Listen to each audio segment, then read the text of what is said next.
Hey, everybody. Thanks for tuning in to the Food for Thought podcast by RotoGrinders. I'm the Luuch, and I'm here with the Chief. And we are into 2023. We have a bit of a different show and not sure how much football we're going to get through. Everyone that's tuning in, including Will and myself, we were from afar a part of something that we didn't expect to be.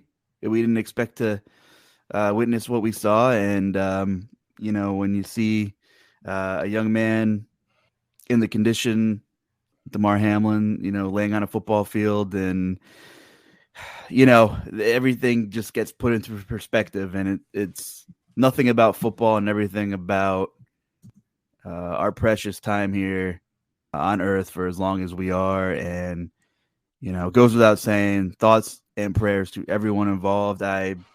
Chief, I was sitting here just staring at the wall trying to think of the right script of words to say, but I can't really say that I found that. And I'm sure everyone was tuned into a bunch of different media outlets, and there was a lot of really well said, articulate thoughts portrayed by many people, and it's just awful. And I'm sick about it, and I know my feelings are probably shared with many, many, many people across the globe, Chief. So, hey, buddy, it is good to see your face. And I will say, every time I come on here to hang out with you, and I know we have people tuned in, and we've met a lot of fantastic people doing this, and we cannot thank you enough.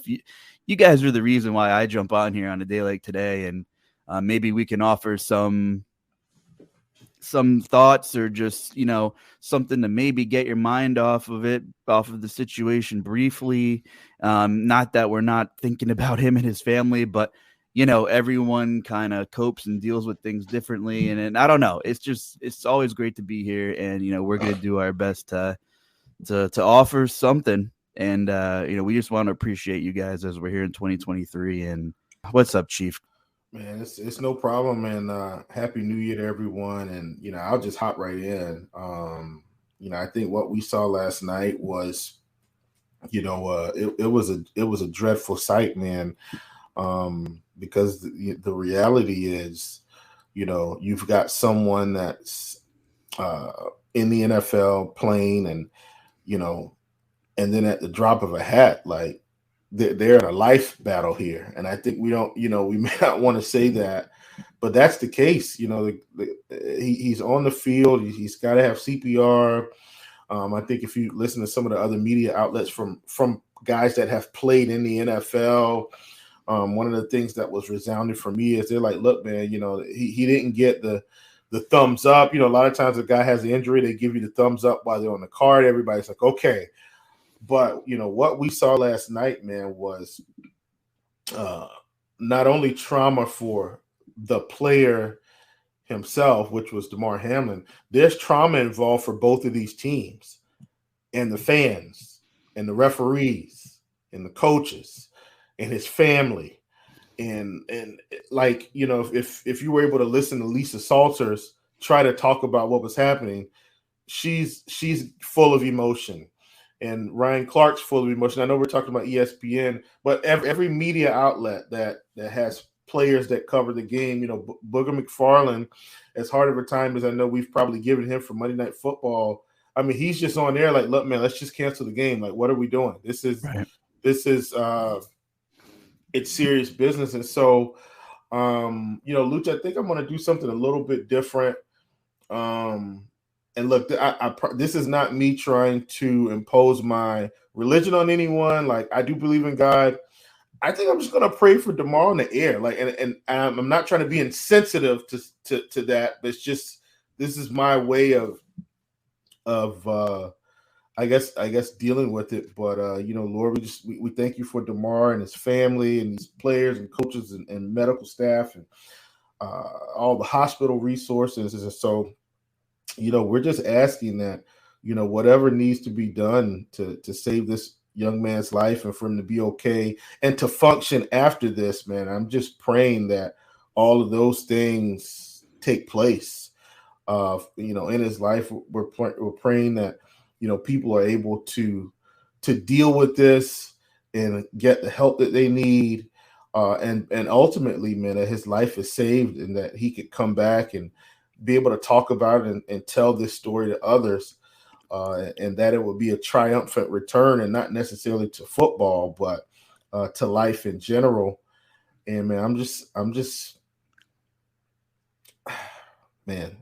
really praying and asking that this young man is able to live a full life at the age of 24, and that he overcomes this.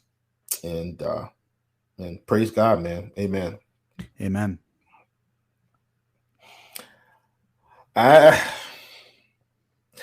me say this, Luuch, because I did mention this in the prop shop last night. And so for those of you that don't know, and most of you probably do, I coach basketball. And one of the worst injuries, and I coach girls basketball. Let me say that. And that one of the worst things I've seen as a coach was we were at basketball practice, and basically she could have been my starting point guard. So let's just call her a starting hybrid. She could start or she could come off the bench, either one. She fell down on the floor, and I mean, listen, man, I mean, just cracked her head on the hardwood. Like, it was insane. We heard it all around the gym, right? And so I'm saying, hey, coach, I said, hey, we gotta stop practice and let's check on her. So we get her up, and she's okay for about 5 minutes, Luuch. And then after that 5-minute period, she's hallucinating, she's screaming, she's passing out. We're trying to keep her awake until the ambulance gets there. Her mom gets there. She doesn't know who her mom is. She doesn't know who I am. She doesn't know her teammates. I mean, listen, probably one of the worst concussions I've seen in my life. She couldn't even play anymore the rest of the season. And the season hadn't started yet. Like, we were about to start the season. We had a game like later that week. And so I'm just telling you, from a coach, where you've got players, and she had played, this was her second year in our system.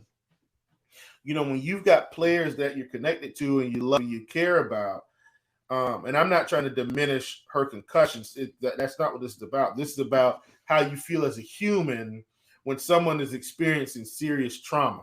Like, she couldn't go to school for about 2 weeks. You get what I'm saying? Like, this was very, very serious.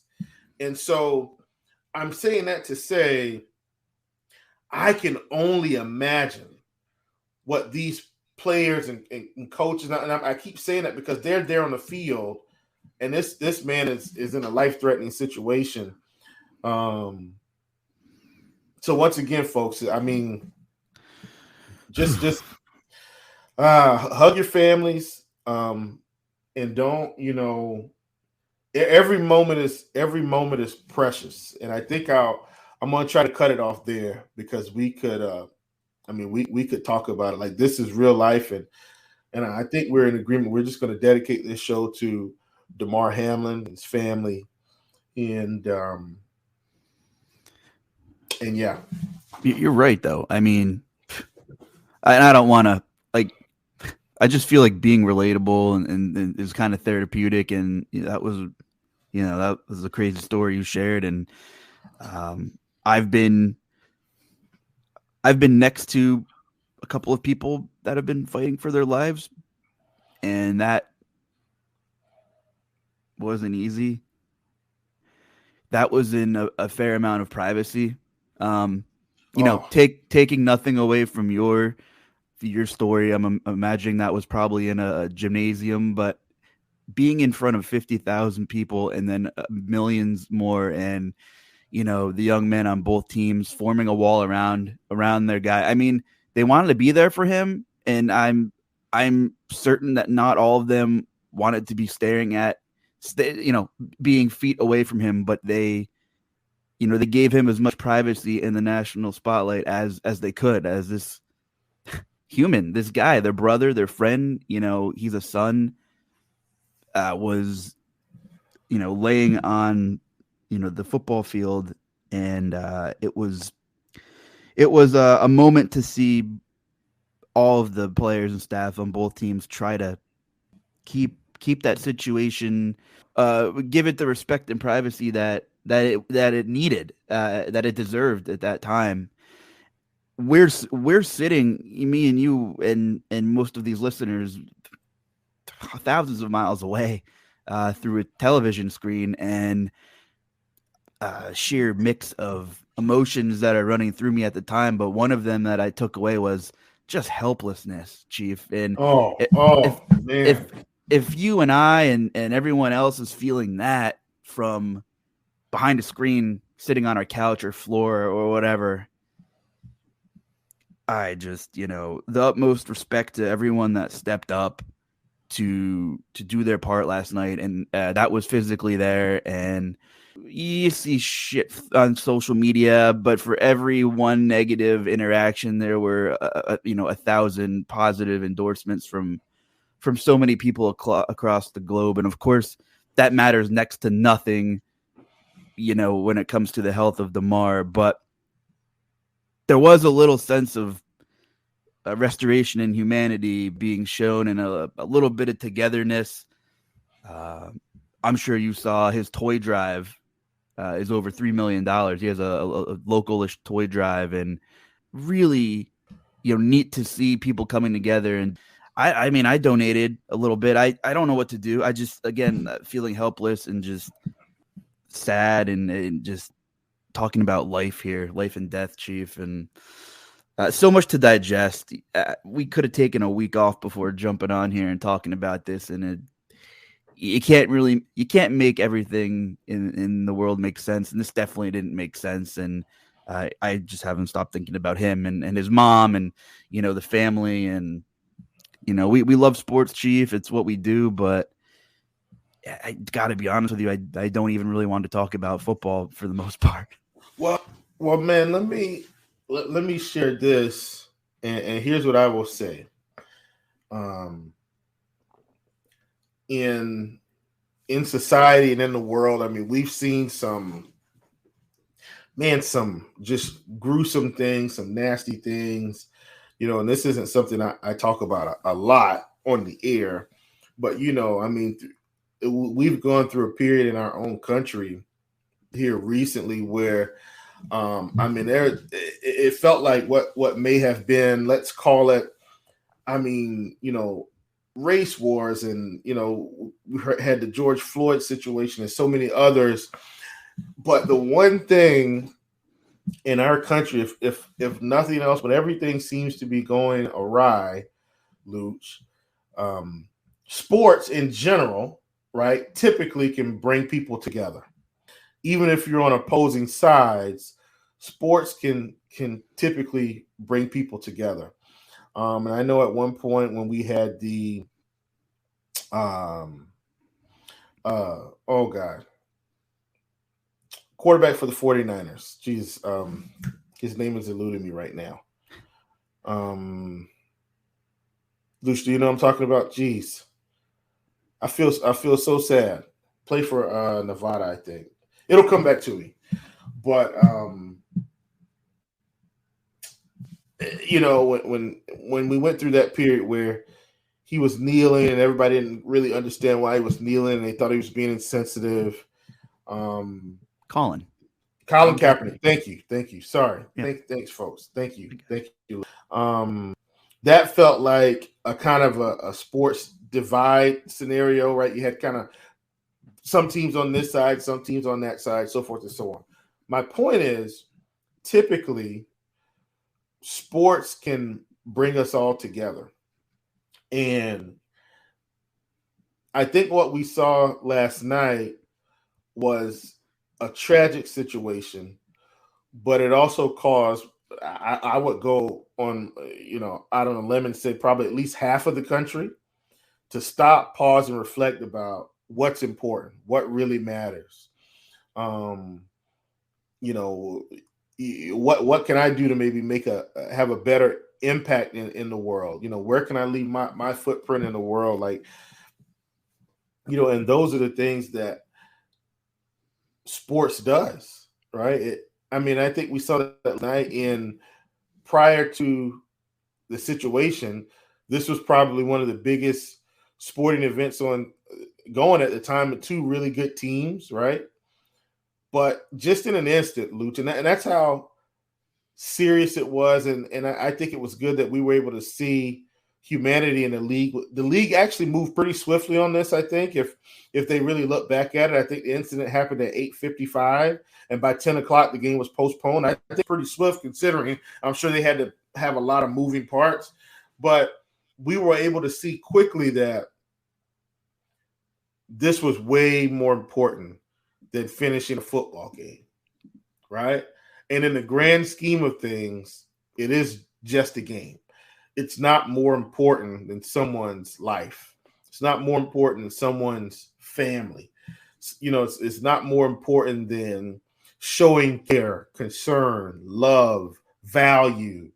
Um, None of those things are more important than that.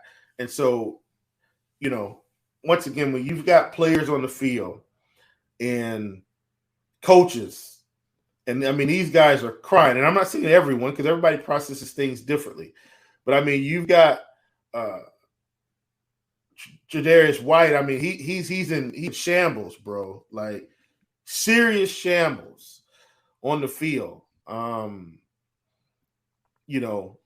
don't know if you saw any clips of these guys in the locker room, like Coach Zach's going to their locker room, Coach Burrow's going to their locker room, like they want to check it, make sure it's okay, and they don't care that they're the Cincinnati Bengals and the other team's the Buffalo Bills. What they care about is, hey, is what's going on? Is he going to make it? What can we do to help? Like that's what's important here, and I would encourage everyone, man, to just take that feeling and do it in your own community.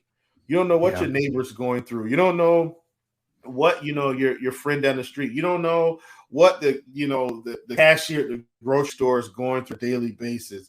The person that works at the car dealership, the mechanic that works at Jiffy Lube. Like, you know what I'm saying? Like, this is like, just think about that, and sometimes maybe you don't realize how good you have it. And it's not like DeMar Hamlin doesn't have it good. I'm not saying that. I'm saying, who can you help? How can you help?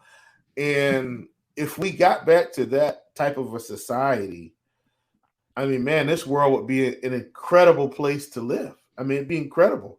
Who would care if you're white, black, Chinese, Puerto Rican, African, Hispanic, Hindu?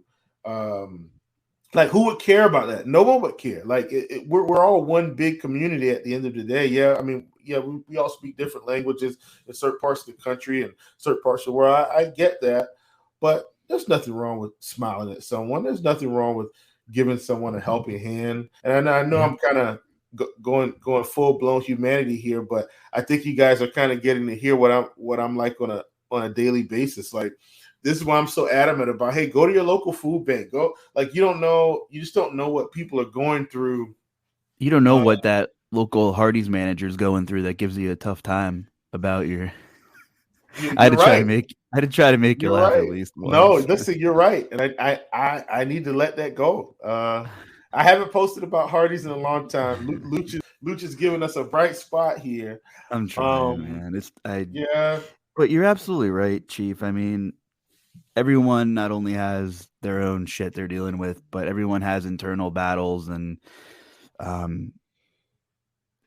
it's funny. I don't know if it's because I'm from a small town, but in terms of just like keeping your friends and family close and squash the beef, like even with your family, like just try to let water be under the bridge, because you just really never know. And I covered local news for almost a decade, and I just there's so much more tragedy in your local communities than you even want to realize. And you can really make a difference locally. I live in a town with like 25,000 people, well, including some of the surrounding areas. And, you can really make a big difference locally. If you don't feel like getting involved in something on more of a broad national level, making a difference in where you're from and your hometown or wherever your roots are planted is really special. And it could be something as simple as asking someone if they're okay or how their day's going, or this weird local thing. Like, there's people I haven't seen in a really long time, but like we definitely know who each other's are. Like, we went to school each other or whatever, and like sometimes people just walk right past you and they don't even want to acknowledge you. And I never understood why the awkwardness is just because maybe there is a gap in communication or something. I've been really trying to break the ice with people, that you haven't seen in a long time. You ever run into those kind of people, Chief, where maybe you haven't seen them in a while and like they don't even want to acknowledge you, but really they just feel awkward? It's like, hey, just reach out and say hi to somebody. Like, what's wrong with that? Well, I don't get that too often because I know a lot of people, and just by virtue of the things I've done in my life.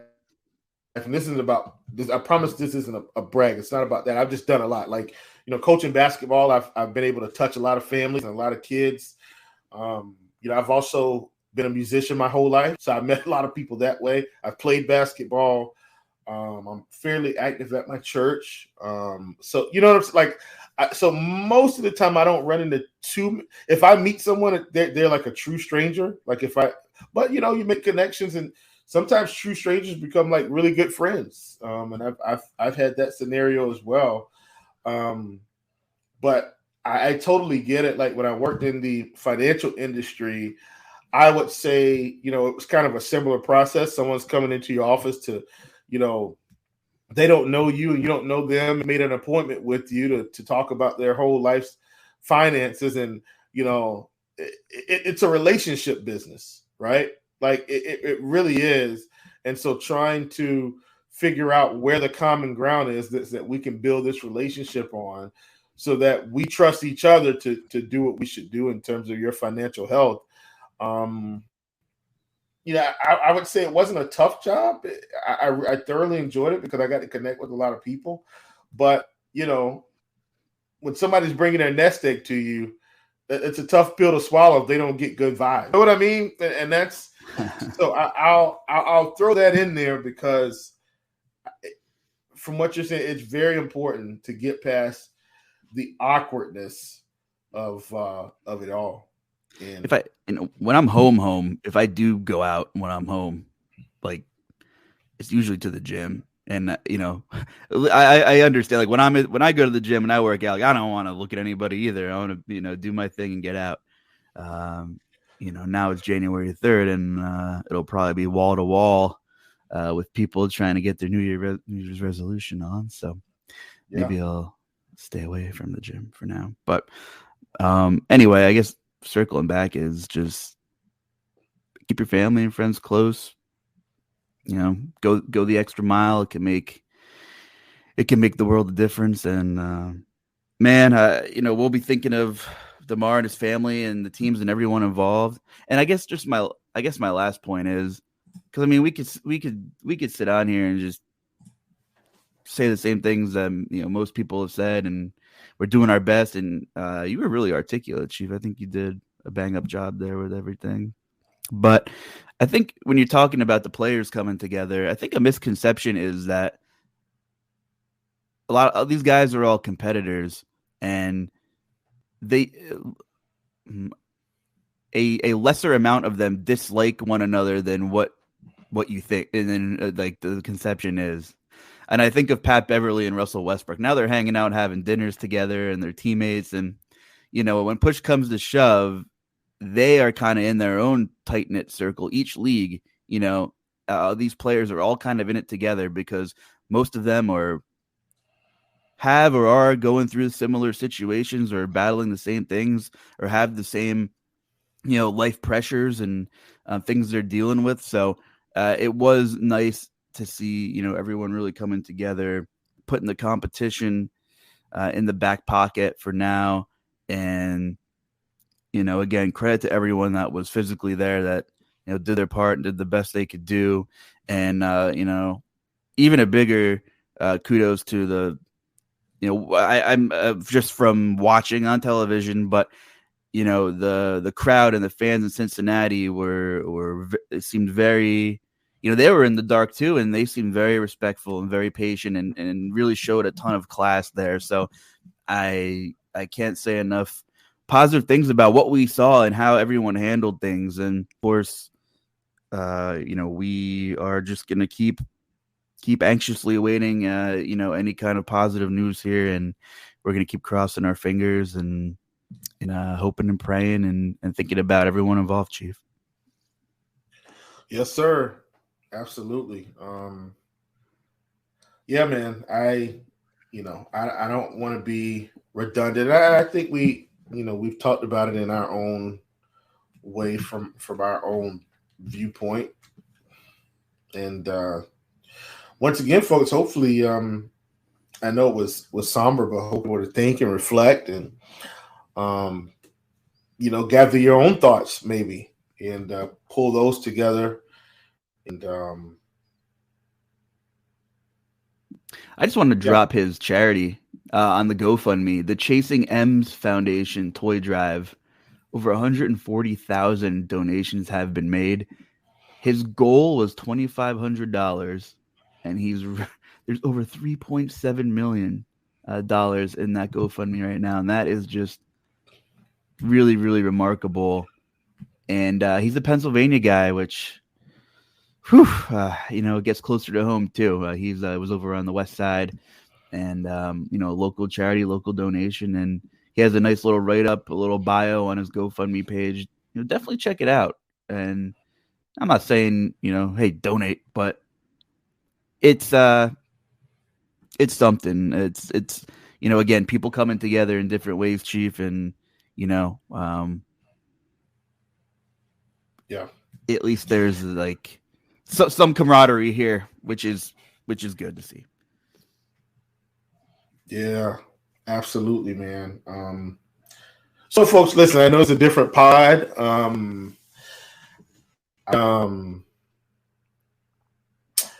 I guess we kind of just didn't care about these other games this week. We just wanted to come on and talk about this, I guess, in our own way. Hopefully you guys understand. I mean, I'm not saying we won't talk about anything, but we may not. So this is why I will say this. This is why I like this pod, because it's not. Man, I guess I'll use our Pat DeSantis. It's not your mom's podcast, your grandmother's podcast. And I'm glad we've been given some autonomy to do it our way and approach it our way. And hopefully that's what makes this podcast good for everyone. That we can have moments like this and share some perspective. And I'm just honored that we were able to do this. And it's this moment right now, Luuch is making me reflect on how we came about to this podcast. A lot of you don't know, Luuch and I did, a couple of morning grinds for NBA. And I guess we'll use the cliche where we just kind of hit it off. And one day we woke up and we had our own thing. And it's been good. I'll say that it's been good. And super appreciative for everyone listening to us rave and rant about sports every week. And, perhaps one day this podcast rivals some of the best in the industry. Believe it or not, one of my favorite guys to listen to, or one of my favorite shows to listen to is The Herd, believe it or not, with Colin. I like that show. And perhaps one day, we can reach that level and be able to share our perspective with the masses. But super appreciative to that you guys have invited us into your home, your car, your headphones to hear what we have to say on a weekly basis. And so thank you all. I mean, so much for supporting this pod. And, I couldn't say it any better. And for two guys sitting here that don't shut up typically, it's difficult to always find the right words in situations like this. So, we hope you, took ours well. And, we're going to get back to work today.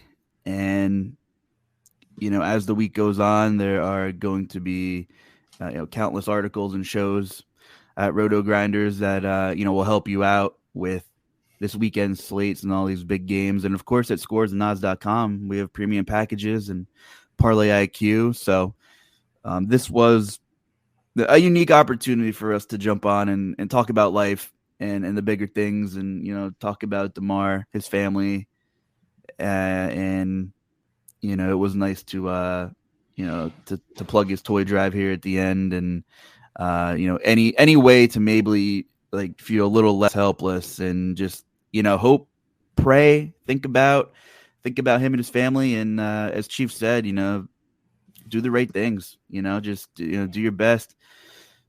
And I don't really have anything else to say. I kind of feel like a stuttering idiot. So, Chief, you got any parting words for today, or should we close it out of here? Man, I think I'm good. Once again, this show is absolutely dedicated to DeMar Hamlin and his family, people connected to him. And thanks everybody for listening. Yeah, let's catch up next week, and we'll talk some football, and we'll have likely some more information on everything, and we'll regroup then. So thank you guys for hanging out with us. It's been a pleasure all season, and we'll definitely link up next week again. So for Will, I am Justin. Take care, everybody, and have a good day.